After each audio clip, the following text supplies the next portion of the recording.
മനസ്സ് തുറക്കുമ്പോൾ പ്രോഗ്രാമിലേക്ക് സ്വാഗതം. മനസ്സ് തുറക്കുമ്പോൾ എന്ന ഈ പ്രോഗ്രാം കഴിഞ്ഞ നാളുകളിൽ 9 to 9:30 നിങ്ങൾ ശ്രദ്ധിച്ചുകൊണ്ടിരിക്കുകയായിരുന്നു. എന്നാൽ പെട്ടെന്നുണ്ടായ ഒരു പവർ വിഷനിൽ നിന്നുണ്ടായിരുന്ന ഒരു അഭ്യർത്ഥന നിമിത്തം ഞങ്ങളത് 8:30 to 9 ആക്കേണ്ടി വന്നു. അത് വീണ്ടും വിധം പ്രേക്ഷകരെ അറിയിക്കുവാൻ ഞങ്ങൾക്ക് കഴിഞ്ഞില്ല. അതിൽ ഞങ്ങൾ അപ്പോളജൈസ് ചെയ്യുകയാണ്. അപ്പോൾ ഇനിയുള്ള പ്രോഗ്രാം എല്ലാ ആഴ്ചയും തന്നെ 8:30 മുതൽ 9 വരെ ആയിരിക്കും. പലരും ഞങ്ങളെ വിളിക്കുകയും എൻക്വയറി ചെയ്യുകയും എൻകറേജ് ചെയ്യുകയും ഒക്കെ ചെയ്തത് ഞങ്ങൾക്ക് വളരെ പ്രോത്സാഹനമായിരുന്നു. നിങ്ങളുള്ള നന്ദിയും അറിയിച്ചുള്ളൂ. ഇന്നത്തെ നമ്മുടെ അതിഥിയായി കടന്നു വന്നിരിക്കുന്നത് ചങ്ങനാശ്ശേരി പ്രിയ കളർ ലാബിൻ്റെ ഓണറായ തമ്പി തോമസിൻ്റെ ഭാര്യ മോൻസി തമ്പിയാണ്. തന്നെ നമുക്ക് ലഭിച്ച വലിയൊരു ഭാഗ്യമായി ഞാൻ കരുതുന്നു. ഇനി തൻ്റെ നാവിൽ തന്നെ തൻ്റെ അനുഭവങ്ങൾ നമുക്ക് ശ്രമിക്കാവുന്നതാണ്. എൻ്റെ പേര് മോൻസി തമ്പി. എൻ്റെ വീട് റാന്നി. ഒരു ക്രിസ്തീയ കുടുംബത്തിൽ ഞാൻ ജനിച്ചു വളർത്തപ്പെട്ടു. അതോടെ വിവാഹം കഴിച്ചത് പള്ളത്ത് അറക്കിത്തറ എന്ന ഭവനത്തിൽ ജ്ഞാനായ കാത്തലിക് ബാക്ക്ഗ്രൗണ്ടിൽ എന്നെ കല്യാണം കഴിച്ചു. പള്ളി പാരമ്പര്യത്തിലും ആചാരാനുഷ്ഠാനങ്ങളിലും ഹൃദ്യമായി അതിൽ കൂടി പോയിക്കൊണ്ടിരിക്കുന്ന സമയത്ത് ദൈവത്തോട് കൂടുതൽ അടുക്കണം എന്നുള്ളൊരു വാഞ്ച, വചനം കൂടുതൽ ശ്രവിക്കണം എന്നുള്ള ആഗ്രഹം ഉള്ളിൽ തോന്നി. അതോടെ എനിക്ക് ജീവിതത്തിൽ വചനം കേൾക്കണം എന്നുള്ള ഒരു ആഗ്രഹം എൻ്റെ ഉള്ളിൽ ഉണ്ടായി. എന്താ കാരണം? ആത്മാവിലെ സത്യത്തിലും ആരാധിക്കണം, വചനം കേൾക്കണം, അതാണ് ദൈവത്തെ പ്രസാദിപ്പിക്കണം. ഒരു വിശ്വാസത്തോടെ ദൈവത്തെ പ്രസാദിപ്പിക്കുന്നതാണ് ദൈവത്തിന്, ആ യാഗത്തിലാണ് ദൈവം ഇഷ്ടപ്പെടുന്നതെന്നുള്ള ഒരു ദൈവം എന്നെ മനസ്സിലാക്കി. ലോകപ്രകാരമെല്ലാം ഉണ്ട് ജീവിതത്തിൽ. ഞങ്ങളുടെ ജീവിതത്തിൽ യാതൊരു സന്തുഷ്ടമായ ഒരു കുടുംബജീവിതം ഞങ്ങൾ നയിച്ചു പോരുന്ന അവസരങ്ങളിലാണ് ഇത് തോന്നിയത്. അപ്പൊ ഈ ലോകത്തിലെ എല്ലാറ്റിനും നമുക്ക് യഥാർത്ഥ സന്തോഷം നൽകാവുന്ന എന്തോ ആചാരാനുഷ്ഠാനങ്ങളിലൊക്കെ എന്തോ ഒരു താല്പര്യക്കുറവ് തോന്നി. അത് കഴിഞ്ഞ് ഞങ്ങളുടെ പള്ളത്ത് തന്നെ ഒരു കൂട്ടായ്മ കൂടാനും, കൂട്ടായ്മയിൽ മാത്യു വർഗീസ് സാർ എന്ന് പറയുന്ന സാറിൻ്റെ ഒരു കൂട്ടായ്മയിൽ പങ്കെടുക്കുവാനും, എല്ലാ വെള്ളിയാഴ്ചകളിലും കുടുംബമായിട്ടും ഒറ്റയ്ക്കും പോകാനും എല്ലാം തുടങ്ങി. അതോടെ വചനം കൂടുതൽ ഗ്രഹിക്കുവാനും പരിശുദ്ധാത്മാവിൻ്റെ അഭിഷേകം എന്താണെന്ന് മനസ്സിലാക്കാനും ഒക്കെ ആ കൂട്ടായ്മയിൽ കൂടി ഞങ്ങൾക്ക് അതൊരു ഞങ്ങളുടെ ആത്മീയ ജീവിതത്തിൻ്റെ ഒരു തുടക്കം കുറിക്കുകയായിരുന്നു. അങ്ങനെ കുട്ടികളുമായിട്ട് ഞങ്ങളവിടെ പോവുകയും 3 കുഞ്ഞുങ്ങളുണ്ട്. മൂത്ത 2 ആൺകുട്ടികൾ, ഇളയത് ഒരു മോള്. അങ്ങനെ അവരുമായിട്ട് ഞങ്ങൾ ഇങ്ങനെ കൂട്ടായ്മകൾ പോയിക്കൊണ്ടിരിക്കുന്ന അവസരത്തിൽ തന്നെ പല കൂട്ടായ്മകളിലും സമയമുള്ളതനുസരിച്ച് പോവുകയും വചനം കേൾക്കാനായിട്ട് ഓടിപ്പോവുകയൊക്കെ ചെയ്യുമായിരുന്നു. ആ അവസരത്തിലാണ് പരുത്തുംപാറ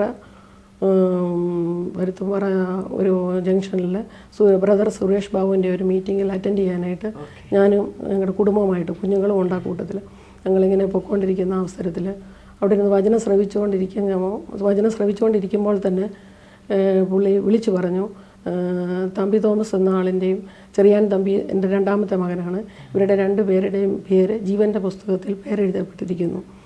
അന്നേരം ഞങ്ങൾക്ക് ശരിക്കും പറഞ്ഞാൽ അന്ന് എന്താണ് ഈ ദൂത് ഇങ്ങനെയൊന്നും ഞങ്ങൾക്ക് മനസ്സിലായില്ല. ഒന്നും അറിയാൻ വയ്യാത്ത ഒരാള് വിളിച്ചു പറഞ്ഞു. അന്നേരം ഇറങ്ങിയ വളരെ മോൻ 9ാം ക്ലാസ്സിൽ പഠിച്ചുകൊണ്ട് ഇരിക്കുന്നേ ഉള്ളൂ. പ്രസംഗമെല്ലാം കേട്ടു. ഞങ്ങൾ ചുമ്മാ കേൾക്കുന്ന ഇതിൽ പോന്നു. പക്ഷേ ഇപ്പോൾ ഇറങ്ങി വന്നപ്പം തന്നെ മോൻ പറഞ്ഞു, ചേച്ചാ ഈ ജീവൻ്റെ പുസ്തകത്തിൽ പേരെഴുതി, ഇനി നമ്മുടെ പേര് വെട്ടാതിരിക്കാൻ നമുക്ക് നോക്കുന്നതല്ലേ നല്ലത് എന്നൊരു മോൻ ഇങ്ങനെ ചോദിച്ചു. അന്ന് തന്നെ പിറ്റേ ദിവസം തന്നെ ഞങ്ങളുടെ വീട്ടിലൊരു കൂട്ടായ്മ കൂടുകയും അവിടെ വെച്ച് അതോടെ ഉള്ളി സ്വല്പമായിട്ടൊക്കെ മദ്യപിക്കുമായിരുന്നു, കൂടുതലായിട്ടൊന്നും ഇല്ലെങ്കിലും അല്പം മദ്യപാനമൊക്കെ ഉണ്ടായിരുന്നു. അതോടെ മദ്യപാനം നിർത്തി. അതോടെ പരിശുദ്ധാത്മാവിൻ്റെ അന്ന് തന്നെ ഞങ്ങൾ പരിശുദ്ധാത്മാവ് ടച്ച് ചെയ്ത് ഞങ്ങളുടെ കുടുംബത്തോട് ടച്ച് ചെയ്തെന്നുള്ളത് ബോധ്യമായിട്ടുണ്ട്. എന്ന് പറഞ്ഞാൽ ജീവന്റെ പുസ്തകത്തിൽ പേരെഴുതുക എന്നുള്ളതാണല്ലോ ലോകത്തിലെ ഏറ്റവും വലിയ കാര്യം, അല്ലേ? അതെ. ബൈബിൾ ഇങ്ങനെ പറയുന്നു, ജീവപുസ്തകത്തിൽ പേരെഴുതി കാണാത്ത ഏവനെയും തീ പൊയ്യയിൽ തള്ളിയിടും.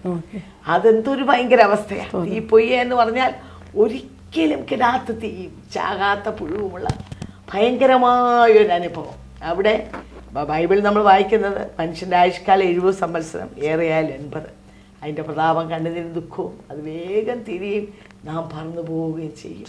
നാം പറന്നു പോവും, നമ്മൾ വിശ്വസിച്ചാലും ഇല്ലെങ്കിലും, അല്ലേ?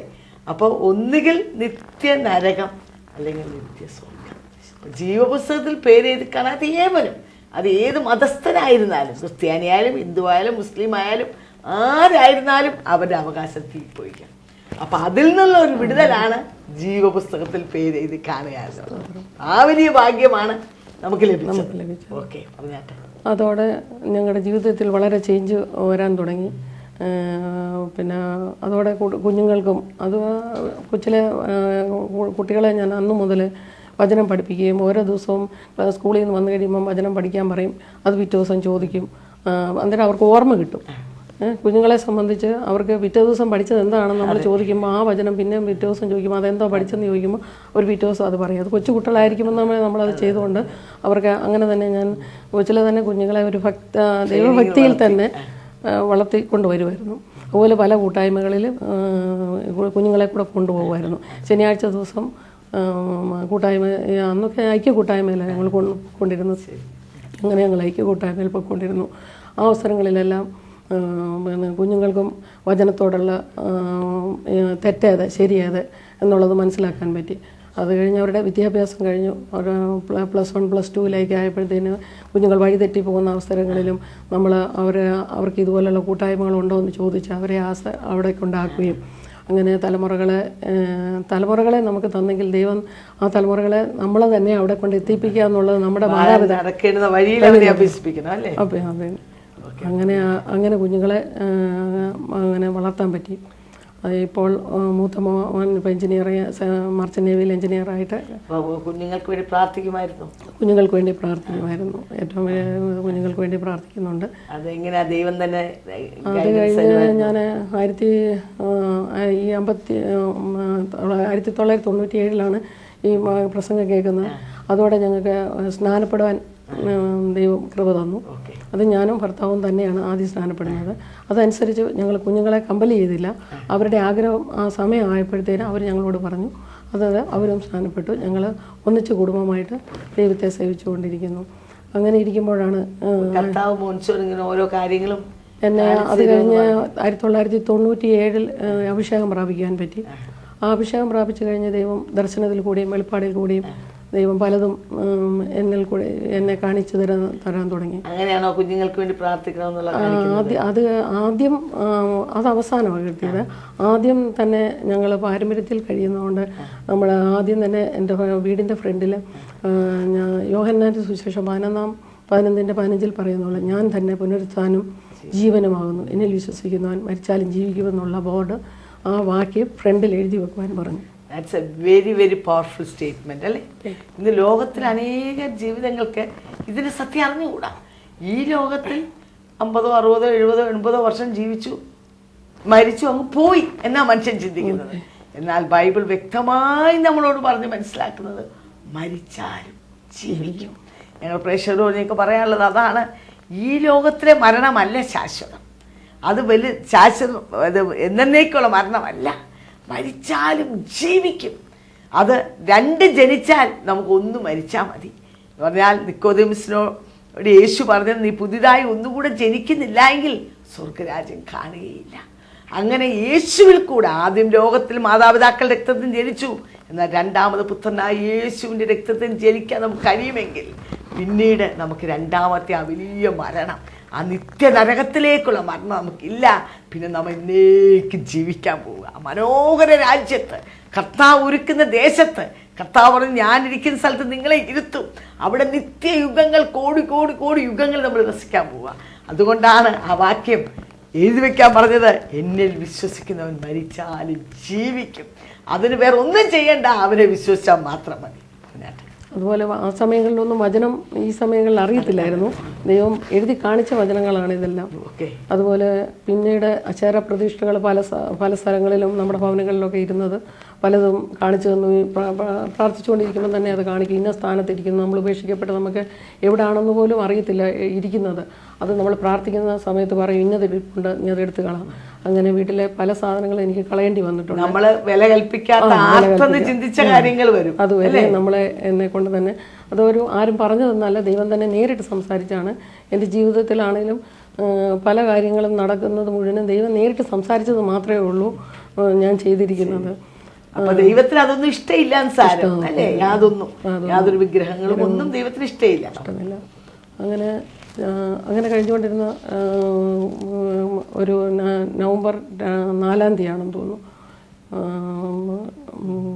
2004 ദൈവം നേരിട്ട് സംസാരിച്ചു, ഈ തലമുറകൾക്ക് വേണ്ടി ഒരു പ്രാർത്ഥന ഭവനത്തിൽ വയ്ക്കണമെന്ന്. അത് ഇന്ന സമയം 3 മണിക്ക് തന്നെ എല്ലാ ചൊവ്വാഴ്ചകളിലും വയ്ക്കണം. അത് കറക്റ്റ് ടൈമാണ് നമ്മളോട് പറഞ്ഞിരിക്കുന്നത്. അന്ന് ഞങ്ങൾ ഓർത്ത് 3:30 ആക്കാം, പലർക്കും അസൗകര്യം ഉണ്ടെന്നെല്ലാം നോക്കി. പക്ഷേ ഇപ്പോഴും 4 വർഷമാകാൻ പോകുന്നു. അതിപ്പോഴും തുടർച്ചയായിട്ട് ഭവനങ്ങളിൽ ഒരു ദിവസം പോലും മുടക്കാതെ എല്ലാ ചൊവ്വാഴ്ചകളിലും തലമുറകൾക്ക് വേണ്ടി മാതാപിതാക്കൾ, പല അടുത്തുള്ള മാതാപിതാക്കൾ, ഞങ്ങളുടെ ചർച്ചിലുള്ളവരും മറ്റടുത്തുള്ളവരും എല്ലാം വന്ന് പ്രാർത്ഥിച്ച് ഒത്തിരി തലമുറകൾക്ക് വേണ്ടി മാത്രം ഇടിവിലിരുന്ന് പ്രാർത്ഥിക്കുന്ന ഒരു പ്രാർത്ഥന. പലപ്പോഴും അതിൻ്റെ ആഴവും അതിൻ്റെ വിലയും പലർക്കും അറിഞ്ഞുകൂടാ അല്ലേ? മാതാപിതാക്കൾ കുഞ്ഞുങ്ങൾക്ക് വേണ്ടി പ്രാർത്ഥിക്കുന്നത്. ബൈബിൾ നമ്മളിങ്ങനെ വായിക്കുന്നുണ്ട്, സദൃശവാക്യം 31 അവളുടെ വിളക്ക് രാത്രി കെട്ടുപോയില്ല, അവൾക്ക് ഹിമത്തെ ചൊല്ലി ഭയപ്പെടേണ്ട, അവളുടെ വീട്ടിലുള്ളവർക്കെല്ലാം ചുവപ്പ് കമ്പിളിയുണ്ട് എന്ന് പറഞ്ഞാൽ രക്ഷയുടെ അവസ്ത്രം അല്ലേ? ഇവിടെ ഞങ്ങളെ ശ്രമിക്കുന്ന അനേകം മാതാക്കൾ കാണാം. ഇത് വലിയൊരു വെല്ലുവിളിയായി നിങ്ങൾ സ്വീകരിക്കണം. നിങ്ങളുടെ കുഞ്ഞുങ്ങൾക്ക് അതിരെ കൊണ്ടല്ല നമ്മൾ വളം വെക്കേണ്ടത്. കുഞ്ഞുങ്ങൾ ഡ്രഗ്സ് ആയിട്ടും ആൽക്കഹോളിക്സ് ആയിട്ടും ഒക്കെ പോയി കഴിഞ്ഞ് വന്ന് അയ്യോ പ്രാർത്ഥിക്കണമെന്ന് പറഞ്ഞാൽ അതിനല്ല ഫലം. കുഞ്ഞുങ്ങൾ ഉദരത്തിലൊരുവാകുമ്പോൾ നിങ്ങൾ പ്രാർത്ഥന തുടങ്ങിക്കൂ. അവർ ജനിച്ച് വീഴുമ്പോൾ തൊട്ട്, ഇപ്പോൾ മോൻസ് പറഞ്ഞതുപോലെ ഒരാഴ്ചയിൽ ഒരു ദിവസം നിങ്ങൾക്ക് വേറിട്ട് ദൈവത്തിലിരിക്കാൻ കഴിയുമോ? അവർക്ക് വേണ്ടി ഇടിവ് നിൽക്കാൻ കഴിയുമോ? നിശ്ചയമായി നിൻ്റെ കുഞ്ഞുങ്ങൾ നഷ്ടപ്പെട്ടു പോകത്തില്ല. എൻ്റെ ജീവിതത്തിൽ എനിക്ക് വളരെയധികം അത് പറയാൻ കഴിയും. അനേക വർഷമായിട്ട് എനിക്ക് 4 കുഞ്ഞുങ്ങളുണ്ട്. അവർക്കെല്ലാവർക്കും വേണ്ടി എല്ലാ ബുധനാഴ്ചയും ഞാൻ ഉപവസിച്ച് പ്രാർത്ഥിക്കും. ഇന്ന് അവരെല്ലാം വളരെ അനുഗ്രഹിക്കപ്പെട്ടവരാണ്. എന്ന് പറഞ്ഞ പോലെ മോൻസിയുടെ കാര്യം ഞാൻ ഓർക്കുന്നുണ്ട്. ഇന്ന് എല്ലാവരും അനുഗ്രഹിക്കപ്പെട്ട കുഞ്ഞുങ്ങളാണ് അല്ലേ? മൂത്ത മോൻ മർച്ചന്റ് നേവി സെക്കൻഡ് എഞ്ചിനീയറായിട്ട് ഇപ്പം പഠിച്ചുകൊണ്ടിരിക്കുന്നു. കല്യാണം കഴിഞ്ഞു. ആ മോടെ വിവാഹവും ഇതുപോലെ ദൈവാത്മാവ് കൃത്യമായി ഇടപെട്ടിട്ട് തന്നെയാണ് ആ കല്യാണം നടക്കുന്നത്. അതുപോലെ രണ്ടാമത്തെ മോൻ ഇപ്പം MBBS കഴിഞ്ഞു, MDക്ക് പഠിച്ചുകൊണ്ട് സത്യഭാമ മദ്രാസിൽ പഠിച്ചുകൊണ്ടിരിക്കുന്നു. രണ്ടാമത്തെ മോന്റെ വിവാഹത്തിനാന്ന് തോന്നുന്നു ഞാൻ ഓർക്കുന്നുണ്ട്, ഡോക്ടർ ഗംഗാധരൻ അല്ലേ? അപ്പൊ ലേക്ക് ഷോറിലെ ഗംഗാധരന്റെ അസിസ്റ്റന്റ് ആയിട്ട് മോൻ വർക്ക് ചെയ്യായിരുന്നല്ലോ. അപ്പൊ താൻ ഇങ്ങനൊരു പ്രസ്താവന പറഞ്ഞ് ഓർക്കുന്നുണ്ട്, മനുഷ്യന് ഏറ്റവും ആവശ്യമാണ് സ്നേഹം, സഹിഷ്ണുത, വിശ്വാസം. അങ്ങനെ 3 കാര്യമാണ് പറഞ്ഞു. ഇതെല്ലാം 3ഉം ഒരുമിച്ച് പ്രാപിച്ചൊരു വ്യക്തിയാണ് ഈ മോൻ എന്ന് പറയാൻ ഇടയായി. താനിങ്ങനെ പറഞ്ഞു, ഞങ്ങൾക്കൊക്കെ ചിലപ്പോൾ അസൂയായി, മോൻ ഈ തന്നെ പോലെ ചെറിയാനെ പോലെ ഞങ്ങൾക്കൊന്നും ആകാൻ കഴിയുന്നില്ലല്ലോ. താന് കുറച്ച് നാളെ അവിടെ വർക്ക് ചെയ്തുള്ളെങ്കിലും അവിടുത്തെ പേഷ്യൻസ് എല്ലാം ചെറിയാൻ ഡോക്ടർ എന്ത് ചെയ്യുന്നാ ചോദിക്കുന്നതെന്ന് പറഞ്ഞു. അപ്പം അത് തന്നെ ഒരു വലിയ തെളിവാണ്. പ്രാർത്ഥിക്കുന്ന ഒരു മാതാവ് പുറകിലുണ്ടെങ്കിൽ നമ്മുടെ കുഞ്ഞുങ്ങൾ ഏത് രംഗത്ത് പോയാലും അവിടെ അവർ ദൈവത്തെ ഉയർത്തി കാണിക്കും അല്ലേ? ഞങ്ങളെ കേൾക്കുന്ന പ്രിയപ്പെട്ടവരോട് എനിക്ക് പറയാൻ അതാണ്, നിങ്ങൾ കുഞ്ഞുങ്ങളെ പ്രാർത്ഥനയിൽ വളർത്താൻ, നിങ്ങളുടെ ഉപവാസത്തിലും കണ്ണുനീരിലും കുഞ്ഞുങ്ങൾക്ക് വേണ്ടി ഇടിവ് നിന്ന് നിങ്ങൾക്ക് അവരെ വളർത്താൻ കഴിയുമെങ്കിൽ നിശ്ചയമായി അവരെവിടെ പോയാലും അവർ നമുക്കൊരു അഭിമാനമായിരിക്കും. മൂന്നാമത്തെ മകളാണ്. അവൾ കോയമ്പത്തൂർ ബിഫാമിന് പഠിച്ചുകൊണ്ടിരിക്കുന്നു. അവളും കോളേജിൽ അവൾ തനിയുള്ള ഒരു ബന്ധുക്കോസ് കാര്യത്തി എന്ന് പറയാനായിട്ട് അവൾ അവിടെ പ്രാർത്ഥനാ ഗ്രൂപ്പൊക്കെ തുടങ്ങി കുട്ടികളെ ഇതിലേക്ക് ആക്കാനും ഓരോ കാര്യങ്ങൾ പറഞ്ഞു കൊടുക്കുകയും ചെയ്തുകൊണ്ടിരിക്കുന്നു. അവിടേക്കും ആഗ്രഹം, ചാച്ച എന്നെ ഒരു ബൈബിൾ കോളേജ് കുറച്ച് സമയം ഒന്ന് ഇവിടെ എനിക്കൊന്ന് വചനം പഠിക്കണം എന്നാണ് പറയുന്നത്. ബിഫാം ഇപ്പം അടുത്ത മാസം എക്സാം എഴുതാനിരിക്കുന്നു. കുടുംബമായിട്ട് ഞങ്ങൾ ജീവിക്കുന്നു. ഏതെങ്കിലും നിലയിൽ കർത്താവിന്റെ വേലയിൽ ഇൻവോൾവ് ആണോ? ഞങ്ങൾ ചങ്ങനാശ്ശേരിയിൽ ഇപ്പോൾ ഞങ്ങളുടെ പ്രിയ കളർലാവിൻ്റെ മുകളിൽ ഇന്റർനാഷണൽ ഗോസ്പൽ ചർച്ച് എന്നുള്ള ഫാസ്റ്റർ തോമസ് മാമൻ നയിക്കുന്ന ചർച്ചാണ് അത്. ഞങ്ങളത് അവിടെ പണിത് കൊടുത്തിട്ടുണ്ട്. അത് അവിടെ ഒരു 80 ഫാമിലി വർഷിപ്പ് ചെയ്യുന്നു. നല്ലൊരു ചർച്ചാണല്ലോ. നല്ലത് 80 ഫാമിലിയോളം വർഷിപ്പ് ചെയ്തുകൊണ്ടിരിക്കുന്നു. അതുപോലെ സൺഡേയിലൊക്കെ പല ആൾക്കാർ വന്ന് വിടുതൽ പ്രാപിച്ചുകൊണ്ടിരിക്കുന്നു. കർത്താവിന്റെ വേലയ്ക്ക് ഒരു വലിയ ഒരു വളരെ എഫക്റ്റീവായിട്ട് നിങ്ങൾ ചങ്ങനാശ്ശേരിയിൽ പ്രവർത്തിച്ചുകൊണ്ടിരിക്കുന്നു അല്ലേ? പിള്ളേരും ഒക്കെ ഇൻവോൾവ് ആണോ? എല്ലാവരും അവരെ ഇപ്പം ഓരോ സ്ഥലങ്ങളിലായിരിക്കുന്നു. ആ സ്ഥലങ്ങളിലെല്ലാം അവർ ഓരോ ചർച്ചിൽ ഇൻവോൾവ് ആയിരിക്കുക. എല്ലാവരും കർത്താവിന്റെ സാക്ഷികളായിട്ട് തന്നെ ജീവിക്കുന്നു. മറ്റെന്തെങ്കിലും പറയാനുണ്ടോ മോൻസിക്ക് പ്രേക്ഷകരോട്? എനിക്ക് കൂടുതൽ പറയാനുള്ളത്, നമ്മളിപ്പം നമ്മുടെ തലമുറകളെ നമ്മൾ വളർത്തിയെടുക്കുകയാണെങ്കിൽ ആ തലമുറകളെ നമ്മൾ പ്രാർത്ഥനാ ജീവിതത്തിൽ കൂടെ തന്നെ കൊണ്ടുവരുവാണ് ഏറ്റവും നല്ലത്. ചെറിയ പ്രായത്തിൽ തന്നെ നമ്മൾ കൊണ്ടുവരുന്നതാണ് ഏറ്റവും നല്ലത്. വലുതായി കഴിഞ്ഞാൽ നമ്മൾ കിടന്ന് കരഞ്ഞിട്ടോ ഒത്തിരി പാടുപെടേണ്ടി വരും. അതിലും നല്ലത് നമ്മൾ ചെറുപ്രായത്തിൽ തന്നെ പ്രാർത്ഥിച്ച് അവരെ നമ്മൾ പോകുന്ന സ്ഥലത്ത് അവരെ കൂടെ കൊണ്ടുപോവുക. ഉപവാസ പ്രാർത്ഥന ഇന്നതാണ്, അതവിടെ ഉപവസിക്കാൻ കൊച്ചിലെ തന്നെ പഠിപ്പിക്കുക. ഇതൊക്കെ തന്നെ ചെയ്യുവാണെങ്കിൽ തന്നെ നമ്മുടെ തലമുറകൾ അനുഗ്രഹിക്കപ്പെടുവാൻ ഇടയാകും. ഇതാണ് എനിക്ക് പ്രേക്ഷകരോട് എനിക്ക് പറയാനുള്ളത്. വളരെ വ്യക്തമായി നമ്മൾ വായിക്കുന്നുണ്ട്. യോശുവ പറയുന്നത്, ഞാനും എൻ്റെ കുടുംബവുമോ ഞങ്ങൾ യഹോവയെ സേവിക്കും. പലപ്പോഴും പല സ്ഥലങ്ങളിലും ചിലപ്പോൾ മാതാവായിരിക്കും, പിതാവായിരിക്കും, അവർ കർത്താവിനെ സേവിക്കാൻ മുമ്പോട്ട് വരുന്നു. എന്നാൽ തലമുറകളെക്കുറിച്ച് അവർ ഭാരപ്പെടുന്നില്ല. നിശ്ചയമായും ദൈവം നമ്മളെക്കുറിച്ച് ആഗ്രഹിക്കുന്നത് നമുക്ക് ദൈവം തന്നിരിക്കുന്ന കുഞ്ഞുങ്ങളെ, നമ്മുടെ തലമുറയെ ദൈവസ്ഥലിൽ നമ്മൾ പ്രസൻറ്റ് ചെയ്യണം. പലപ്പോഴും മാതാക്കൾ വളരെ നല്ല കറികളൊക്കെ ഉണ്ടാക്കി കൊടുത്ത് കുഞ്ഞുങ്ങൾക്ക് അവർക്ക് ആവശ്യമുള്ളതെല്ലാം നൽകിക്കൊടുത്ത് അവരെ സന്തോഷിപ്പിക്കാറുണ്ട്. അങ്ങനെയൊക്കെ തങ്ങളുടെ സ്നേഹം പ്രകടിപ്പിക്കാറുണ്ട്. എന്നാൽ നമ്മുടെ യഥാർത്ഥമായ സ്നേഹം അതൊന്നുമല്ല, അവരെ സ്വർഗരാജ്യത്തിൽ കൊണ്ടെത്തിക്കുക എന്നുള്ളതാണ്. നമ്മൾ നേരത്തെ ഇവിടെ ശ്രമിച്ചതുപോലെ തന്നെ ഒരു വലിയ അഗ്നി നരകം ഒരു വശത്ത്. നമ്മുടെ കുഞ്ഞുങ്ങൾ അവിടെ പോയി നഷ്ടപ്പെട്ടാൽ അത് നമുക്ക് എന്നേക്ക് തീരാത്ത നഷ്ടമാണ്. അതുകൊണ്ട് നാം അറിയുന്ന ഈ സത്യം അത് കുഞ്ഞുങ്ങളിലേക്ക് നമ്മൾ പകർന്നു കൊടുക്കാൻ നാം എന്തായിത്തീരണം, നാം എന്ത് ചെയ്യണം, അതിൻ്റെ ഒരു ഒറ്റമൂലിയാണ് നാം ഇവിടെ ശ്രമിച്ചത്. അതിനുവേണ്ടി നമ്മൾ സമയം വേർതിരിച്ച് അവർക്ക് വേണ്ടി പ്രാർത്ഥിക്കുക. അവരുടെ ടീനേജ് ടൈമിലൊക്കെ ചിലപ്പോൾ അവർ കുറച്ചൊക്കെ ദൈവത്തെ വിട്ട് ദൈവ വഴി വിട്ടൊക്കെ പോയെന്ന് നമുക്ക് തോന്നിയേക്കാം. എന്നാൽ ഒരിക്കലും അവർ നഷ്ടപ്പെട്ടു പോകത്തില്ല. പുറകിൽ പ്രാർത്ഥനയുള്ള കുഞ്ഞുങ്ങൾ. ഒരു ഹന്ന നമ്മൾ ബൈബിൾ വായിക്കുന്നു, തലമുറയ്ക്ക് വേണ്ടി കരഞ്ഞു. ഒരു തലമുറ വേണമെന്ന് പറഞ്ഞ് അവൾ ഉപവസിച്ചു, കണ്ണുനീരൊഴുക്കി. ആ ഹന്നായുടെ കണ്ണുനീരും പ്രാർത്ഥനയും നിശ്ചയമായും സ്വർഗത്തിലെത്തി അനുഗ്രഹിക്കപ്പെട്ട ഒരു തലമുറയെ ദൈവം ഹന്നായ്ക്ക് പ്രദാനം ചെയ്യുകയുണ്ടായി. എന്ന് പറഞ്ഞ പോലെ ഞങ്ങളെ ശ്രമിക്കുന്ന മാതാക്കൾ നിശ്ചയമായും ആത്മഭാരത്തോടെ നിങ്ങളുടെ കുടുംബത്തിൽ അനേക കുഞ്ഞുങ്ങൾ രക്ഷിക്കപ്പെടാത്ത മാതാക്കൾ എന്നെ ശ്രമിക്കുന്നുണ്ടായിരിക്കാം, നിങ്ങൾ വേദനിക്കുന്നുണ്ടായിരിക്കാം. എന്നാൽ നിങ്ങൾ വേറെ ഒന്നും ചെയ്യണ്ട, കുഞ്ഞുങ്ങളുമായിട്ട് വഴക്ക് പിടിക്കണ്ട, അവരെ വഴക്ക് പറയണ്ട. അതുകൊണ്ടൊന്നും ഒരു പ്രയോജനവുമില്ല. ദൈവകരങ്ങൾ നിങ്ങൾ അവരെ പരമേൽപ്പിക്കുക. അവർക്ക് വേണ്ടി നിങ്ങൾ ഇടിവ് നിൽക്കുക. അങ്ങനെ നിങ്ങൾ പ്രാർത്ഥിക്കുമ്പോൾ അവരുടെ ജീവിതത്തിൻ്റെ ഓരോ സ്റ്റെപ്പുകളും നമ്മളിവിടെ ശ്രമിച്ചതുപോലെ അവർ ദൈവത്തെ അറിയുന്ന കുഞ്ഞുങ്ങളായി അവർ പഠിക്കുന്ന സ്ഥലങ്ങളിൽ അവർ വിവാഹപ്രായം വരുമ്പോൾ തക്ക തുണകളെ കർത്താവ് അവർക്ക് വേണ്ടി നൽകി കൊടുക്കും. അത് ആ കല്യാണം വരുമ്പോഴല്ല നമ്മൾ പരക്കം പായേണ്ടത്. അതിനു മുമ്പേ കർത്താവേ എൻ്റെ മകന് തക്കതായൊരു പെൺകുട്ടിയെ, എൻ്റെ മകൾക്ക് തക്കതായൊരു വരനെ എന്ന് പറഞ്ഞ് അവരുടെ കുഞ്ഞു നാൾ തൊട്ടേ അവർക്ക് വേണ്ടി നിങ്ങൾ പ്രാർത്ഥിക്കാൻ തുടങ്ങൂ. അങ്ങനെ പ്രാർത്ഥിക്കുമ്പോൾ നിശ്ചയമായും ആ സമയം വരുമ്പോൾ ദ ബെസ്റ്റ്, നിങ്ങൾക്ക് ചിന്തിക്കാൻ പോലും കഴിയാത്ത നിലയിൽ എങ്ങനെ ഇത്ര ഒത്തു വന്നു എന്ന് നമ്മൾ ചിന്തിച്ച് അത്ഭുതപ്പെടും. എൻ്റെ അനുഭവം അതാണ്. ആ നിലകൾ നമ്മളെ ജയോത്സവമായി നടത്തുവാൻ, നമ്മുടെ തലമുറയെ അനുഗ്രഹിക്കുവാൻ, ആത്മീയമായും ഭൗതികമായും എല്ലാം അവർ ഉയർത്തുവാൻ കഴിവുള്ളൊരു ദൈവത്തെയാണ് നമ്മൾ സേവിക്കുന്നത്. നിശ്ചയമായും ആ കർത്താവിനെ കരങ്ങളിൽ ഏൽപ്പിച്ചു കൊടുത്തുകൊണ്ട് നമ്മളെ നമുക്കുള്ളതിനെയും അവൻ്റെ കരങ്ങളിൽ ഏൽപ്പിച്ച് കർത്താവേ ഞങ്ങൾ നിന്നെ സേവിക്കുവാൻ ഞങ്ങളെ കുടുംബമായി ഏൽപ്പിക്കുന്നെന്ന് പറഞ്ഞ് ഈ നാളുകൾ നിങ്ങൾ ഏൽപ്പിച്ചു കൊടുക്കൂ. നമ്മൾ നേരത്തെ ശ്രമിച്ചതുപോലെ തന്നെ ഒരു നിത്യജീവിതമുണ്ട്. ഈ ജീവിതമല്ല നമ്മുടെ ശാശ്വതം.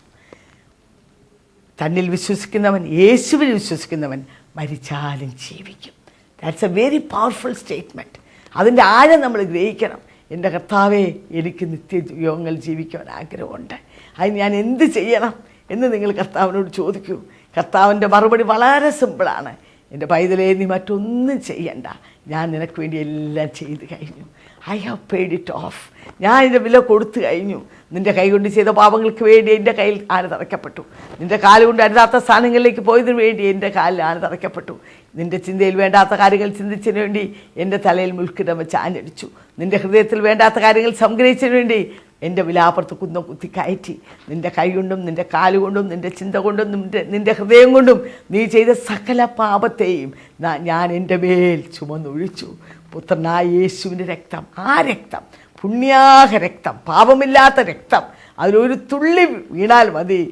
മനുഷ്യ, നിൻ്റെ പാപം രക്താംബരം പോലെ എത്ര കടിച്ചുവപ്പായിരുന്നാലും ഞാൻ അതിനെ ഹിമം പോലെ ഒളിപ്പിക്കാമെന്നാണ് കർത്താവ് പറയുന്നത്. അതിന് നാം എന്ത് ചെയ്യണം? ഒന്നും ചെയ്യണ്ട. ഒരു തകർന്ന ഹൃദയത്തോട് ഒരു വാക്ക് പ്രാർത്ഥിക്കൂ. യേശുവേ, Lord I am a sinner. കർത്താവേ, ഞാനൊരു പാപിയാണ്. നാം എല്ലാവരും പാപികളാണ്, ആരും നല്ലവരില്ല. ബൈബിൾ പറയുന്നു, സകലരും പാപം ചെയ്തു ദൈവത്തെ സറ്റവരായിപ്പോയി, ഒരുവൻ പോലും നല്ലവനില്ല. ആ കൂട്ടത്തിൽ എന്നെ കേൾക്കുന്ന നിങ്ങളും ഉൾപ്പെടും, ഞാനും ഉൾപ്പെടും. നമ്മളെല്ലാവരും പാപികളാണ്. ആ പാപികളായി ജനിച്ച് പാപികളായി ജീവിച്ച് പാപികൾക്കായുള്ള പാതാളത്തിൽ പോകാൻ അല്ലല്ലോ ദൈവം നമ്മളെക്കുറിച്ച് ആഗ്രഹിക്കുന്നത്. പാപിയെ തിരഞ്ഞു രക്ഷിപ്പാൻ മനുഷ്യപുത്രൻ ലോകത്തിലേക്ക് വന്നു. ആ മനുഷ്യപുത്രൻ ഒരു കൂട്ടരുടെ ദൈവമല്ല, അഖില ലോകത്തിൻ്റെ രക്ഷകനാണ്. നമുക്ക് മതമല്ല വേണ്ടത്, നമുക്ക് രക്ഷകനെയാണ് വേണ്ടത്.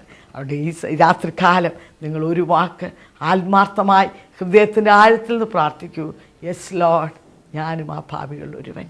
എന്നാൽ നീ എൻ്റെ പാപങ്ങൾക്ക് വേണ്ടി മരിച്ചു, എനിക്ക് വേണ്ടി യാഗമായി തീർന്നു. ആ രക്തത്താൽ നീ എന്നെ കഴുകണമേ, എൻ്റെ ഹൃദയത്തിലേക്ക് കടന്നു വരണമേ. ഈ സമയം മുതൽ അങ്ങയുടെ പൈതലായി അങ്ങയുടെ ഇഷ്ടം ചെയ്ത് ജീവിപ്പാൻ എന്നെ സഹായിക്കണമേ. കർത്താവേ, എന്നെ നിൻ്റെ പൈതലാക്കി മാറ്റണമേ എന്ന് ഒരു വാക്ക് പ്രാർത്ഥിക്കാൻ കഴിയുമോ? നിശ്ചയമായും ആ വിശ്വാസമാണ് നിങ്ങളെ പുതിയ സൃഷ്ടിയാക്കി മാറ്റുന്നതും നിങ്ങളെ നിത്യജീവനിലേക്ക് നയിക്കുന്നതും. ആ ഒരു നിത്യജീവൻ പ്രാപിപ്പാൻ തക്കവണ്ണം നിങ്ങളെ ആഹ്വാനം ചെയ്തുകൊണ്ട് എൻ്റെ വാക്കിൽ നിന്ന് വിരമിച്ചു.